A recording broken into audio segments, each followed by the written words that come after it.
La Constitución estableció en el artículo 110 el financiamiento de los partidos políticos y lo denominaron el Fondo Partidario de Participación. Esto está desarrollado en las respectivas normativas del Código de la Democracia y otras normas específicas. Y consiste en que el gobierno, cumpliendo la disposición, entrega a los partidos políticos que han cumplido ciertas condiciones, recursos para que puedan ellos desarrollar sus actividades internas. Pero se supone que son las actividades relacionadas con la formación de líderes, con la investigación de la realidad y otras. En un régimen de partidos, eso realmente es importante, porque obviamente si queremos tener buenos políticos, tienen los partidos que formar buenos políticos. Pero lamentablemente, algunas organizaciones mal utilizaron aquello y lo desviaron a recursos públicos para situaciones personales. Tal vez una de las más llamativas y censuradas sea aquella que se utilizó esa plata. Se presentaron los justificativos de la plata que les entregaron mediante certificado de una operación, creo que de una reconstrucción vaginal de alguien. O algunas también presentaron certificaciones, justificativos, comillas, de viajes al exterior. Entonces, no creo que se haya dado el uso adecuado. No voy a generalizar de todos los partidos, sería injusto, pero sí, nosotros queremos tener una idea la más adecuada, es de que justamente la gran deficiencia, estimado Freddy, se da en aquello de que no hay formación de líderes políticos, de nuevos líderes políticos, y que obviamente se tiene que coger a última hora de los que haya para llenar las listas. Doctor, tiene más de 17 años aproximadamente este fondo partidario. Y fíjese usted que por eso es bueno conversar, tal vez a veces charlar. Usted nos dice que se van a utilizar los recursos y que uno de los más escandalosos fue esta operación vaginal de una mujer vinculada a los líderes políticos. Y fíjese usted, ya muy bien, eso es un escándalo. ¿Qué es un escándalo? Dice.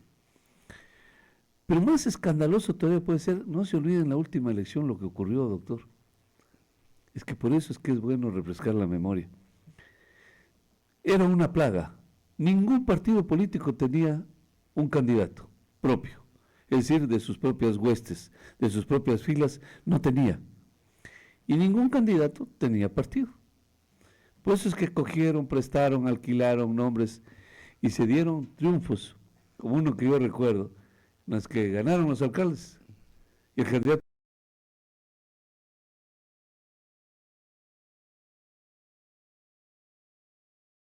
o esa viveza. Y obviamente era falso, porque eran personas que alquilaron el partido, lo contrataron. A última hora no tenían con qué. Entonces, ¿dónde está el fondo partidario, doctor? Prácticamente eso no ha funcionado. A diferencia especialmente de las escuelas de formación política que existen en los partidos políticos, especialmente europeos, en donde se están formando gente de altísimo nivel, porque hacer política significa primero conocer la realidad, entenderla, interpretarla, generar sus puntos de vista, desarrollar una ideología cualquiera que ella sea. Aquí no hay. Entonces, si usted tiene una comparación con partidos políticos, especialmente europeos, usted va a ver que allí hay una competencia dentro de la militancia, como debe ser. A veces pueden estar distorsionadas para poder ostentar una candidatura a un puesto de elección popular. Pero acá sucede todo lo contrario. Vamos a ver, ejemplos clarísimos. La lucha de las mujeres permitió de que se aumente su cuota de participación. La mujer tradicionalmente fue postergada de la representación. Pero llegó un momento, y se lo puedo decir porque lo hemos conocido de primera línea, en que no ha encontrado usted lideresas Exacto. para llenar todos los puestos de una lista. Exacto. O en todas las parroquias. Porque tradicionalmente ha sido la política algo medio privativo del hombre, lo que es malo y condenable. Entonces, si usted piensa en esta situación, va a llegar a la conclusión de que si hubieran buenas escuelas de formación política, tendrían que trabajar en esos sectores, y yo digo especialmente con la mujer. Pongamos el otro asunto. Ahora usted tiene que presentar a jóvenes que deben estar preparados para esto, pero no encuentra la juventud que otrora florecía en las universidades, en el debate político. Ahora una gran mayoría detesta la política. ¿Cuál es el rol de los partidos políticos para tener juventudes que realmente les guste y practiquen la política como un bien, como un servicio público? ¿Por qué no los convocan? ¿O por qué no hay por qué no suscitan ese interés en la juventud de participar en la política? Lo que sucede es de que el sistema de partidos políticos en el Ecuador, salvo algunas excepciones, nunca me gusta generalizar, no son organizaciones permanentes para hacer política, para hacer planteamientos en el día a día. Son grandes empresas electorales que salen un poco antes del proceso electoral, miden cuál es la realidad, qué es lo que más le preocupa a la gente y le lanzan un mensaje. Pero lo previo, que es participar para que la gente pueda estar preparada, no lo hacen. Entonces, ahora que está de moda aquello de la sociedad líquida de Bauman, que en paz descanse, entonces ahora lo están señalando a él, dice, no, porque son estructuras rígidas. Entonces, ¿cómo es que con una estructura rígida, porque podría asimilarse así sobre todo a los partidos, un poco menos a los movimientos, entonces se puede hacer un proceso de formación de la militancia? Y usted tiene muchos jóvenes que van a hacer dibujitos en la asamblea, porque posiblemente estén desconectados del resto. Entonces, no se trata de negar o de decir que está mal la participación de los jóvenes, todo lo contrario, se trata de hacer amigable estos procesos de formación y tener obligatoriamente, porque eso es importante, Freddy, un punto de vista desde los jóvenes que tienen otra lógica de los que ya no somos tan jóvenes, ¿no es cierto? Entonces, por allí viene el asunto. Esto significa entonces que el régimen de partidos políticos está colapsando en nuestro país. En consecuencia, si llegáramos a una conclusión en esa pregunta, diríamos que sí estamos de acuerdo, ¿no? O qué proponemos, a pesar de que las preguntas son cerradas, doctor. Lo que sucede es de que hay una parte de fondo que no se lo dice. Por ejemplo, la intención es de que el Estado no financie a los partidos políticos. Y cuando uno se da el trabajito de mirar los anexos de esta pregunta, allí se reforma puntualmente, porque eso es el referendo, la reforma puntual de la Constitución, el artículo 110, y dice que no se podrá entregar para este fondo recursos. Pero si usted mira un poquito más adelante, queda otro artículo de la Constitución que se refiere al Fondo de Promoción Electoral. Ese Fondo de Promoción Electoral es el que ha sido más cuestionado por la ciudadanía. Es decir, aquello que el Estado tiene una plata que, si bien no le entregan personalmente a ningún candidato, le dicen, a ver señor, ¿usted dónde quiere que pongamos la propaganda? En televisión, en radio, en vallas, etcétera. De mantenerse ese artículo, existe la prohibición, ojo con esto que voy a decir, la prohibición que directamente el candidato o el partido pueda contratar publicidad en los medios de comunicación. Eso queda vigente. Entonces, si es que no puede contratar directamente, ¿cómo hace la campaña? Se sobreentiende de que se va a seguir manteniendo esa situación y, en definitiva, el Estado va a seguir dando plata a personas que, si bien tienen todo el derecho de participar, se aprovechan de esa platita para hacerse conocer, por ejemplo. Entonces usted tiene una contradicción de fondo en esta pregunta. Pero eso no se va a topar. Eso no se va a topar, pero entonces el principio por el que abogan, ojo, de que no se dé plata del Estado a los partidos políticos, entonces entra en un cortocircuito, y yo puedo decir que esa pregunta no está bien formulada o al menos es engañosa. Pero, a ver, doctor, por eso le decía, si ojalá nos pudiésemos quedar ahí nomás, si le decimos a la gente y nos metemos en temas que ya usted lo topó, no es mi culpa. Usted dijo, mire, se utilizaron estos recursos hasta para una operación, una cirugía, que usted lo dice en términos médicos. ¿Tiene otro nombre? ¿Cómo es? Cirugía... Es algo relacionado con una reconstrucción vaginal, una especie de plastia vaginal. Y aplasia vaginal, así llamémosle, para ser más rimbombante. Entonces, mire usted, les empezaron a pagar sueldos a los presidentes de los partidos. Con ese ejemplo, nos vamos al ejemplo de que también les pagaban sueldo de la manera más arbitraria, porque no contemplaba sueldos. Con eso viajaban al exterior en primera clase y se gastaban los recursos que son del pueblo, porque, sí, o sea, ¿de dónde provienen esos recursos, doctor? Los fondos del fondo partidario, los recursos del fondo partidario provienen de las multas de los ciudadanos que no sufragan. O sea, esa multa sirve, vamos a decir, omitamos el nombre, pues estamos muy sensibles ahora, muy delicaditos, para que una persona viaje al exterior en primera clase a darse la gran vida, con el cuento de que me voy a reunir con la militancia del exterior, pero con dineros de todos los que por alguna u otra razón no pudieron sufragar y tienen que pagar, y por diferentes motivos, tienen que pagar la multa, y esa platita sirve para que ellos recorran el mundo entero en primera clase, o hagan este tipo de cirugías, y cuantas otras cosas más que subieron, porque además no le rinden cuentas casi a nadie, doctor, ni a su propia militancia. Llegan a Loja, mire, por ejemplo, los presidentes de los partidos políticos siempre están de la capital, de Guayaquil. Vienen a Loja, aquí se pelean por invitarlos a comer. Se pelean por pagarles el hotel o llevarlos a su casa. Si los llevan a su casa ya alcanzaron la gloria. Dicen, estuve en mi casa. Entonces no gasta hotel, no gasta comida, no gasta nada, no gasta transporte, no gasta nada. Entonces, ¿qué gastan los dineros?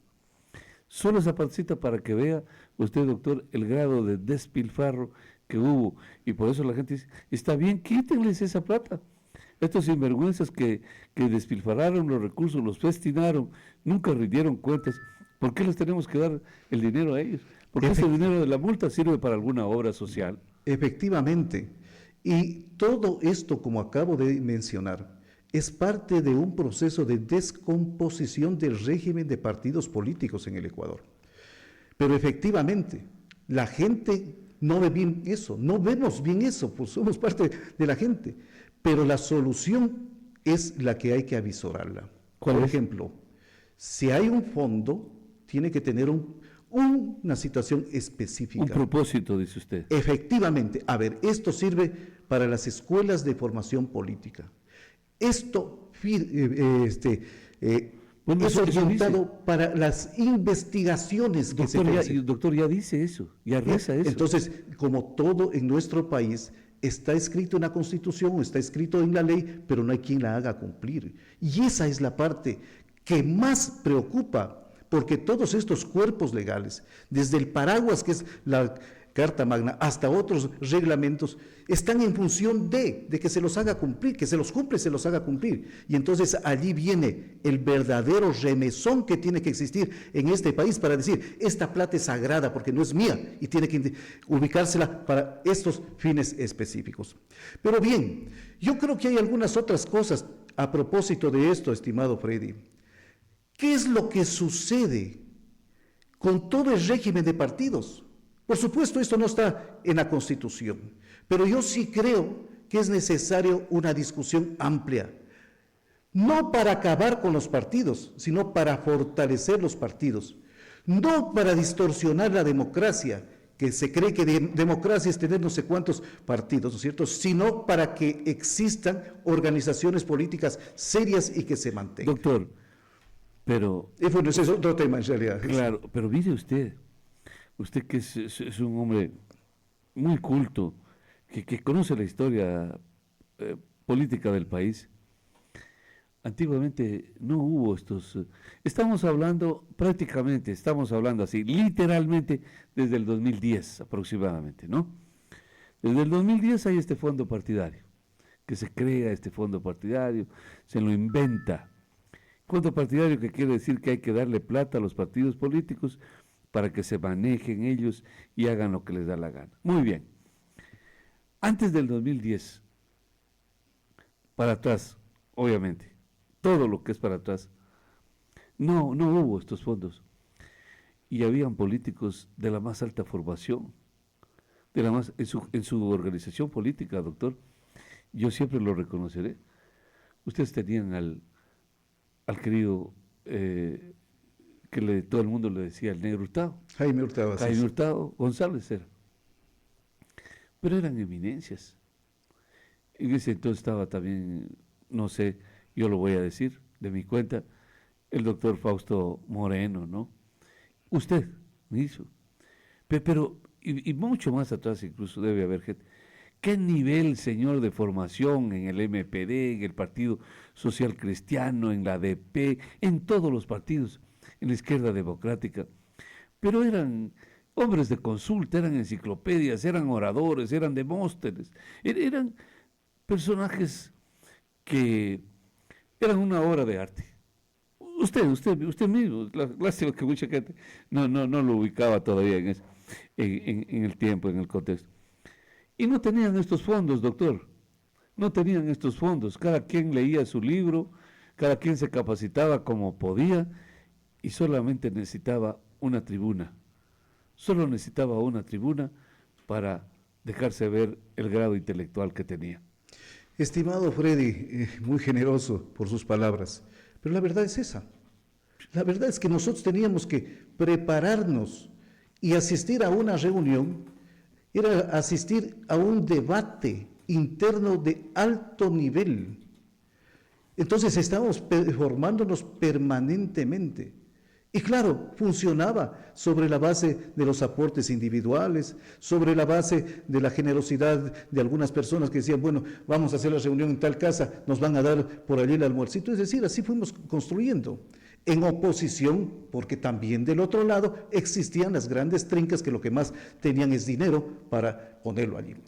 Entonces, cuando yo digo de esta crisis de los partidos, me estoy refiriendo a que aquello que es parte de la esencia de una organización, el gestionar los recursos, se convirtió en una viveza para echar mano de otros recursos que son públicos. Entonces, eso también hay que decirlo con absoluta precisión, con absoluta claridad. Por lo tanto, este sentimiento de rechazo a la mala utilización de los fondos públicos que tiene el pueblo ecuatoriano y que probablemente vaya a expresarse en esta pregunta, bueno, específicamente en esta pregunta, entonces tiene que ser la mejor reflexión para que se entre en un proceso acelerado y transparente de reconstrucción de los partidos en el Ecuador. Es que mire usted, doctor, cómo serán las cosas que le propuse a usted. Uno de los temas, en mi personal opinión, el más rápido de hacer. ¿Por qué? Porque usted es un actor político. Ahí casi el pueblo no tiene por dónde perderse. Si le dicen al pueblo, por ejemplo, otra de las preguntas para mí más bien capciosas, bueno, estás de acuerdo con la eliminación con la reducción del número de asambleístas? Entonces la gente puede divagar y dice, oye, esto no es un problema cuantitativo, esto es un tema cualitativo, esto no creo que se resuelva así, pero bueno, a la final. Pero en el caso del fondo partidario me da la impresión que todo el mundo va a decir, o sea, ¿qué persona podría decir?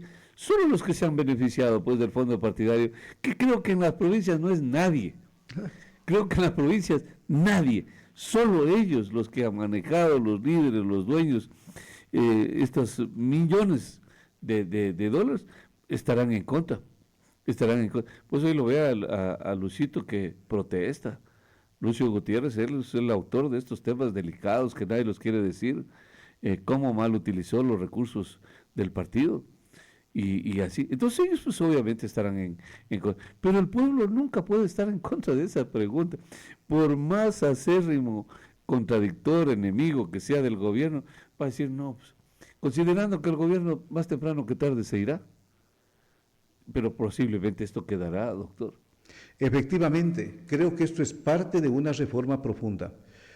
El pueblo no sabe siquiera, la gran mayoría, de que existía este fondo, Así que también. se lo manejaban por allí Sí. y se les da a los partidos que han cumplido determinados requisitos Porcentaje en función del porcentaje de popularidad, de escrutinio. Lo que dicho sea de Claro. paso también es excluyente, ¿no es cierto? ¿Ya ve? Entonces, por ¿Ya ejemplo, ve usted? ya, esto Porque, entonces, porque debería ser proporcional incluso al número de población de las provincias y todo eso. El porcentaje, pienso yo. exactamente, o sea, Ya ve. no hay justicia social espacial también en eso. Entonces, por ejemplo, si a un movimiento como el que nosotros tenemos cantonal, que nunca nos han dado, pero nadie, que no somos parte de eso, dice, bueno, Imagine igual tenemos que seguir buscando cómo financiamos Ya ve. nuestras Y actividades. con las mismas ¿no? prácticas políticas de capacitar a la gente, de involucrarla, de Obligatoriamente, meterla. Ya ve, obligatoriamente. imagínese. Pero pongamos en el supuesto de que en esta pregunta no gane el sí, hay la obligación de normar al máximo esto, con otros criterios. No puede ser un saco roto donde se meta la plata. ¿Qué saca el país, no el partido, cuando se recibe, se entrega estos fondos públicos? ¿En qué artículo consta de la Constitución? En el ¿Dos? 110. Usted, Lo que se va a reformar ahora es el artículo 110. usted lo tiene y usted tiene la Constitución ahí, que se la había cruzado para que veamos.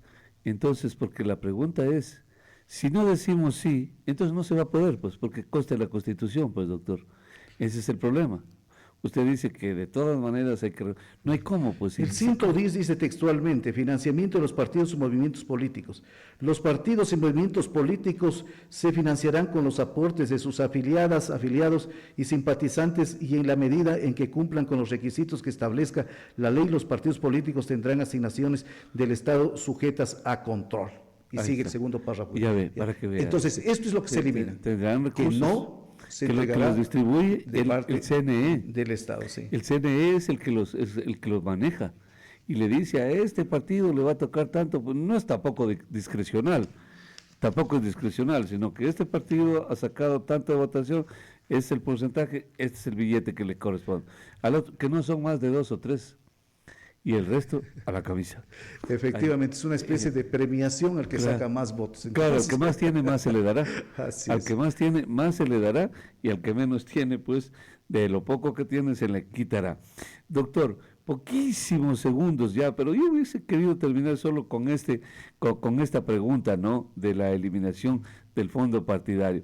Pero quizá ya que medio abordamos el tema de la reducción del número de asambleístas, también tiene tal vez alguna objeción, porque en la anterior ya quedamos de acuerdo que usted va a votar sí, pero en esta, Sí. es que claro, es que si el razonamiento lógico me lleva ahí, pues obviamente pues sería descabellado, que razono bien, pero voto mal, no hay cómo. Esa es la inteligencia, es cuando el razonamiento se aleja del fanatismo, ¿no? Entonces, por eso es lindo razonar, conversar. Pero en la reducción del número de asambleístas, ¿será saludable bajar a la mitad casi de asambleístas, que por lo regular sí han sido impopulares, ¿no?, en los últimos años, sobre todo, excepto creo que cuando hubo el retorno a la democracia, que eran solo expresidentes, gente de altísimo nivel. No obstante, no estaban ajenos o alejados de los escándalos públicos. Efectivamente, en una democracia lo primero que debería ser, el número primero, tiene que ser la honestidad de las personas. ¿El número? El primer número, el primer requisito. Ya. Estaba pensando en eso que decía el árabe, con los ceros a la izquierda. Puede usted poner unos cuantos ceros a la derecha, perdón, pero si no tiene un número primero que valga, no valen el resto nada. Exactamente. Entonces, a ver, la pregunta es, si reducimos el número de asambleístas, ¿se garantiza per se que haya un mejor parlamento? Y yo le digo con absoluta franqueza, no. Pero si aumentamos el número, tampoco. Sí, pero hay las posibilidades de una mejor representación. Yo le voy a poner así un ejemplo pequeñito. Usted sabe más que yo. ¿Cómo se presentan las listas? Los primeros de las listas son personas políticas, son personas que conocen, que saben, en mayor o menor medida. Y todo el resto, salvando algunas cosas, vienen de relleno. Entonces, ¿qué se busca? Poner allí un influencer, poner allí alguien que es popular en la farándula, poner esa clase de gente para llenar otra expectativa de las gentes que no creen en la política. Si usted volviera, solo hagamos este ejercicio de razonamiento, si a usted le volvieran a permitir que vote entre listas, muchos de partidos votaran por toda la lista, pero otros seleccionaran y dijeran, el de la lista A, ese. Yo creo que vaya el de la A con el de la B, con el de la E, Más etcétera. selectivo, dice usted. Fíjese, entonces va por otro lado, primera cosa. Se dice que tienen que estar preparados, etcétera. Yo le puedo decir que pueden estar unos cuantos PhDs que sean en las cosas más difíciles, que no hagan política, que no sepan de la política, y eso no le garantiza una mejor representación. Pero ¿qué tal si desde el último candidato a la Junta Parroquial hasta el primer magistrado aprueban en su nivel algunos cursos obligatorios y gratuitos para que sepan qué hace el vocal de la Junta Parroquial o qué hace un concejal? Estaríamos por lo menos diciendo, espere un ratito, usted tiene todo el derecho a ser candidato, pero apruebe estos cursitos que el Estado se los va a dar gratuitamente, porque eso deberían hacerlo los partidos políticos. Entonces va por el otro lado. Pero hay algunas trampas, mi querido Freddy. Claro. Y yo le aclaro que yo voy a votar Como todo acto político, Verá, ¿no? ¿qué es lo que va a suceder, por ejemplo, con las mujeres? En una sociedad como la nuestra, generalmente se pone aquí a un hombre para que encabece la lista. ¿Usted cree que en donde se va a elegir, creo que son 13 provincias, 11 o 13 provincias, perdóneme la inexactitud, un solo asambleísta por provincia, van a ser la mayoría las mujeres? ¿Van a ser iguales si son 12, 6? Entonces, ¿qué va a suceder en la práctica con estos avances de la participación de la mujer? Ajá. Y le pongo otro. Si usted tiene un solo asambleísta, ¿qué posibilidades de representación de las minorías existe? Eso es prácticamente borrar. Y de acuerdo al método de distribución, va a ser en tal forma que un solo partido se puede llevar, en el caso de nuestra provincia, hasta dos. Hasta dos. Doctor, así rapidísimo, por favor, yo les agradezco, nos íbamos a Yo me emociono cuando llego acá para hablar, Fredicito. Buenos días. Sí, buenos días. Rapidísimo por hacer el comentario. Realmente, o sea, todas las decisiones que se tomen tienen aspectos positivos y negativos. Como decía, por darle la razón a la doctora Ponte, ni el número elevado de asambleístas ni el número reducido garantiza realmente que exista una buena representación. Obviamente, si es que se reduce el número, van a haber provincias que no tengan representación. Yo creo que sería muy conveniente que todos los asambleístas o los candidatos entren con título, se les tome una prueba, se les tome un concurso público y ahí ver quién es el que más conoce, porque eso no existe realmente. Ahí entra personas que simplemente se graduaron del colegio, y a los jóvenes que van a entrar a la universidad se les exige un montón de pruebas y eso. Yo creo que eso sería una buena solución. Gracias. A usted. Sí, obligatorio nomás para que conozcan qué es lo que aspiran a representar. Claro. Sí, Freddy, me decías otra pregunta. No, que nos íbamos a despedir porque el tiempo ha concluido. Lástima, mire usted, se nos fue, pero volando el tema, lo ha explicado perfectamente bien y yo creo que así conversando, metiéndole datos, la gente va entendiendo. Esa es la formación política, también la educación política, que eso es lo que abona, ayuda a desarrollar al Estado ecuatoriano, cuando la gente sabe discutir. No olvide usted que los filósofos griegos en su mayoría eran contrarios a la democracia, de no creer, pero nunca fueron o adeptos o participaron de que la democracia, porque ellos siempre decían, y creo que coincidimos con Ciudadano, él coincide perfectamente con Platón, con todos, Aristóteles, fundamentalmente, estos dos últimos, que debe votar la gente que sabe de la política. La gente que sabe de la política. ¿Cómo se llamaba este escritor argentino tan prestigioso, tan famoso, que se le acogió también a esta tesis? Y él decía que efectivamente solo la gente educada, la gente que sabe de la política, debería participar ahí. No, decía, mira, siempre ponen este ejemplo de ustedes, los médicos. Decía, ¿cómo puedes ponerle en las manos de un aprendiz, de un brujo, de cualquiera, un problema grave de tu familiar? Vas a tener, buscas el mejor médico del mundo, el mejor cirujano del mundo para que te intervenga tu familiar. ¿Estamos de acuerdo? Sí, estamos de acuerdo. Entonces es lo mismo que hay que ponerle al Estado ecuatoriano, que es un órgano vivo, un organismo vivo, el Estado ecuatoriano. ¿Por qué le podemos dejar a que cualquier persona decida sobre la vida del Estado ecuatoriano? Son situaciones allí para viene discutirlas, entonces, Freddy, con para eso discutir. concluyo, todo un proceso de formación política, que hayan gentes, candidatos que vengan de procesos de formación y que haya un Estado que no tenga miedo a la política, porque eso es parte de la cultura, para que la gente se prepare para hacer política, Exacto. haga carrera política. Exactamente. Por caso contrario, si como dice Ricaurte, no vale el contenido, sino la forma como lo comunicas, y sale como Rambo y como Robocop allí, entonces votaremos o votarán algunas gentes por esas deformaciones. Visceral. Gracias, doctor. Gracias, doctor.